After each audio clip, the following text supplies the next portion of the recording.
पाहुयात पुढची बातमी। माळेगाव सहकारी साखर कारखान्याच्या निवडणुकीमध्ये पुन्हा एकदा पवार काका पुतण्यामध्ये राजकीय सामना होणार आहे। दोन्ही नेत्यांचे स्वतंत्र पॅनल या निवडणुकीमध्ये उतरलेत, त्यामुळे माळेगावच्या निवडणुकीत चुरस वाढली आहे। सगळ्यांनी पॅनल टू पॅनल तुम्ही या 20 लोकांकडे बघू नका, ह्याच्याकडे बघा, माझ्याकडे बघून तुम्ही मतदान करा आणि तुमचा चेअरमन देखील मीच होणार। पुतण्या अजित पवारांनी नुकताच हा दावा केला होता, त्याला काका शरद पवारांनी कसं उत्तर दिलंय ते पाहूया। लोकांना विरोध घ्यायचा दृष्टिकोन ठेवला असता ते कदाचित ही वेळ आली नसती। पवार काका पुतण्यांमधली ही शाब्दिक जुगलबंदी रंगली आहे ती बारामती तालुक्यातल्या माळेगाव सहकारी साखर कारखान्यासाठी। दोनही नेत्यांनी या कारखान्याच्या निवडणुकीत आपापले स्वतंत्र पॅनल उभे केले, त्यामुळे लोकसभा आणि विधानसभेपाठोपाठ आता माळेगाव कारखान्याच्या निवडणुकीत पवार काका पुतणे आमने सामने आले। अजित पवारांनी तर आत्तापासूनच कारखान्याच्या चेअरमन पदावरती दावा ठोकलाय।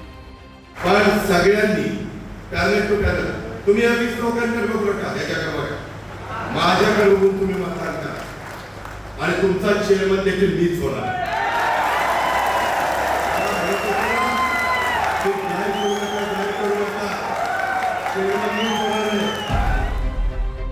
माळेगाव कारखान्याच्या निवडणुकीत शरद पवारांच्या पक्षानं बळीराजा सहकार बचाव शेतकरी पॅनल उभं केलंय। शरद पवारांनी या पॅनलची सूत्र आपले नातू युगेंद्र पवार यांच्या हातात दिली आहे, तर इकडे अजित पवारांच्या नेतृत्वात नीळकंठेश्वर पॅनल निवडणुकीच्या रिंगणामध्ये उतरलंय। याशिवाय चंद्रराव तावरे आणि रंजन तावरे यांच्या सहकार बचाव शेतकरी पॅनलचं आव्हान काका पुतण्यासमोर असेल।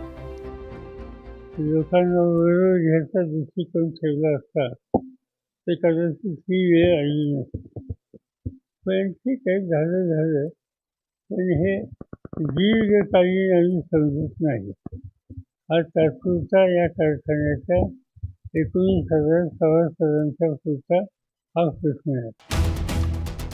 गेल्या काही दिवसांपासून दोनही राष्ट्रवादी एकत्र येण्याच्या चर्चा रंगलेल्या, मात्र नुकतंच शरद पवारांनी भाजप सोबत गेलेल्या अजित पवारांशी आघाडी शक्य नसल्याचं सांगून टाकलं, त्यामुळे काका पुतणे एकत्र येण्याच्या शक्यतेला पूर्णविराम मिळाला।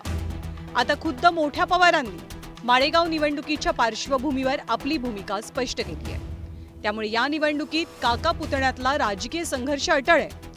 खरं तर अजित पवारांनी माळेगावची निवडणूक प्रतिष्ठेची केली आहे, त्यांच्या समोर सत्ता राखण्याचं आव्हान आहे, तर दुसरीकडे काका शरद पवारांसह पारंपरिक विरोधक तावरेंनीही तगडं आव्हान समोर उभं केलंय, त्यामुळे यंदाची निवडणूक अटीतटीची होण्याची दाट शक्यता आहे। Bureau report, news 18 Lokmat. Sudhakar Badgujar यांच्या भाजप प्रवेशानंतरही राजकीय प्रतिक्रिया उमटतायत। सुधाकर बडगुजर यांचे दाऊदचा हस्तक सलीम कुत्ताशी संबंध असल्याचा आरोप भाजप आमदार नितेश राणेंनी केला होता आणि याच बडगुजर यांच्या भाजप प्रवेशावरून संजय राऊतांनी भाजपला खोचक टोला लगावलाय। संजय राऊतांनी केलेल्या टीकेला मुख्यमंत्र्यांनीही उत्तर दिलं।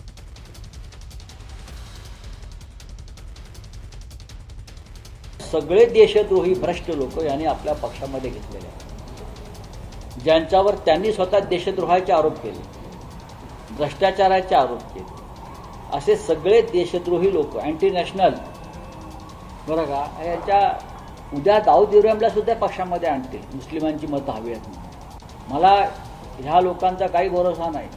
पाकिस्तान बरोबर काहीतरी डील करतील आणि दाऊद इब्राहिम, छोटा शकील, टायगर बेवन यांना भाजप आपल्या पक्षात घ्यायला मागे पुढे पाहणार नाही।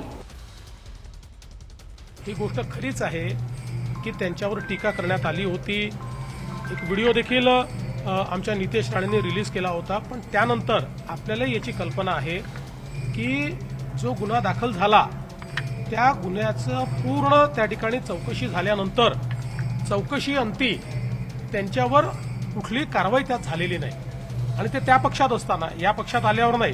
पुन्हा एकदा सांगतो, हे विधानसभेच्या निवडणुकीच्या आधीच हे सगळं घडलेलं आहे। विधानसभेच्या निवडणुकीत आमच्या विरुद्धचे उमेदवार ते होते, शिवसेनेचे उमेदवार ते होते। आता निवडणुकीनंतर त्यांनी पक्षामध्ये येण्याचं त्या ठिकाणी इच्छा दाखवली, शेवटी त्यांनी देखील भरपूर मतं घेतलेले आहेत। आपल्या पक्षात कोणी येत असेल तर आपण निश्चितपणे त्याचं स्वागत करतो। तर दुसरीकडे काँग्रेसचे प्रदेशाध्यक्ष हर्षवर्धन सपकाळ यांनी सुद्धा हाच धागा पकडत भाजपवर टीकास्त्र सोडलंय. वॉशिंग मशीन दाऊद याचा जवळचा सहकारी अशा प्रकारचा जो कुत्ता आहे याच्या सोबत त्या ठिकाणी पार्टी करणं अशा प्रकारचे बॉम्बस्फोटातले आरोपी यांच्यासोबत जर कोणी पार्टी करत असेल तर याचा अर्थ संवेदना मेल्या आहेत. अशा प्रकारचा हा विषय या ठिकाणी आहे. म्हणून मी सभागृहाला आश्वस्त करू इच्छितो SITच्या माध्यमातून आणि टाइम बाउंड पद्धतीनं या ठिकाणी याची चौकशी करण्यात येईल. दाऊद इब्राहिमचा जवळचा साथीदार सलीम कुत्ता अध्यक्ष महोदय पार्टी कोणाबरोबर करतो तर उभाटा सेनेचा जो नाशिकचा महानगर प्रमुख सुधाकर बडगुजर